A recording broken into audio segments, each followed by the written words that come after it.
थांबा मित्रांनो, तुम्ही सुद्धा नागपूर सुरक्षा रक्षक भरतीचा फॉर्म भरला असेल तर तुम्हाला सुद्धा आता कागदपत्र पडताळणीचा अशा प्रकारचा SMS जो आहे तो येण्यास सुरुवात झालेली आहे। जर तुम्हाला SMS आला नसेल तर लवकरच तुम्हाला सुद्धा हा SMS जो आहे तो येणार आहे। आणि जे काही तुम्ही जर कागदपत्रे कोणकोणती कागदपत्रे तुम्हाला तिथे पडताळणीसाठी आवश्यक असणार आहे ते सर्व कागदपत्रे मी तुम्हाला आता या व्हिडिओमध्ये सांगणार आहे। तुम्ही एक सुद्धा कागदपत्र जर कमी नेलं तर तुम्हाला या भरती म्हणून अपात्र जे आहे ते केला जाणार आहे। त्यामुळे तुम्हाला व्हिडिओ जे आहे ते पूर्ण बघा, त्यामध्ये मी सविस्तर पूर्ण डॉक्युमेंटची लिस्ट जी आहे ती सांगणार आहे। ते डॉक्युमेंट्स तुम्हाला पूर्ण न्यायचेच आहे, तरच तुम्ही त्यामध्ये पात्र होणार आहात। चला तर बघूया। तर मित्रांनो, तुम्हाला सर्वप्रथम ऑनलाईन नोंदणी केलेले जे काही अर्जाची छायांकित प्रत आहे, म्हणजे तुमचा जो काही ॲप्लिकेशन फॉर्म आहे त्याची पूर्ण प्रिंट काढून जे आहे ते या फॉर्म सोबत तुम्हाला या कागदपत्रासोबत जोडायचे आहे। त्यानंतर तुमचं उच्च माध्यमिक शालांतर प्रमाणपत्र म्हणजे 12वी उत्तीर्ण केलेले प्रमाणपत्र, त्यानंतर तुमचं जे काही जन्माचा दाखला किंवा शालांत परीक्षा म्हणजे 10वीचं जे काही डिप्लोमा सर्टिफिकेट आहे ते, किंवा तुमचा जन्म दाखला यापैकी एक तुम्हाला इथे जोडायचा आहे।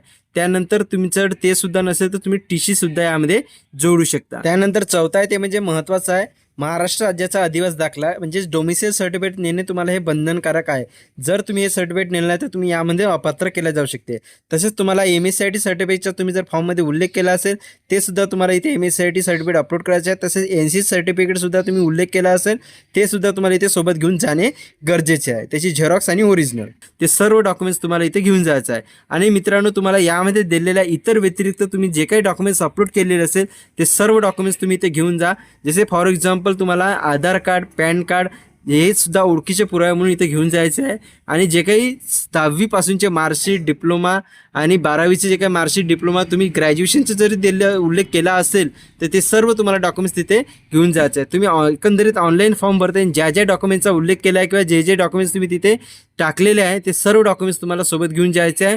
आणि त्याची एक झेरॉक्सचं एक प्रत पूर्ण डॉक्युमेंटची आणि त्याचे पूर्ण डॉक्युमेंट जेवढे तुम्ही झेरॉक्स काढलेले आहे त्या सर्व डॉक्युमेंटचे तुम्हाला ओरिजिनल सुद्धा पूर्ण डॉक्युमेंट्स तिथे घेऊन जायचे आहे, तरच तुम्ही या भरतीसाठी पात्र जे आहे ते होणार आहे। जर तुम्हाला एक सुद्धा डॉक्युमेंट्स तुम्ही यामध्ये कमी नेला तर तुम्हाला यामध्ये अपात्र केल्या जाणार आहे।